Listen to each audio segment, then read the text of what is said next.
عارف انت عشان تنزل تكسب الاهلي محتاج ايه؟ محتاج ان انت تنزل ما تقولش لا انا اول دوري ومتصدر الدوري والاهلي في المركز الخامس في المركز السادس. لا، انت كده كده لازم تنزل تلعب كورة وتمسك نص الملعب من الاهلي وتحجم الاهلي وما تلعبوش كورة، عشان الاهلي لو لعب كورة ومسك كورة عليك انت عارف ان هو هيكسب وهيكسبك الماتش بسكور.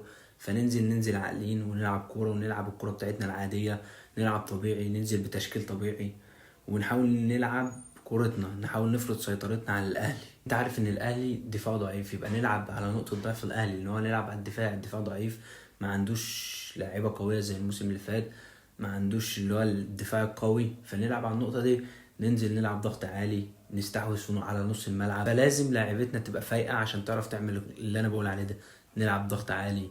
لازم اللعيبة تكون فايقة ومركزة في الماتش، نازلة تلعب الاهلي ونازلة تاخد ال3 نقط. لازم نركز على ال3 نقط، انت لازم تركز على ال3 نقط عشان كل ماتش في الدوري ب3 نقط، نركز على ال3 نقط ان احنا ناخدهم عشان نتصدر الدوري ونفضل متصدرين الدوري ونفرق عن الاهلي كمان بنقط زياده. توقع الماتش الاهلي والزمالك، لو اللعيبه بتاع الزمالك فايقه ومركزين الماتش هيخلص 2-1 للزمالك ويبقى سهل ان احنا نكسب 2-1.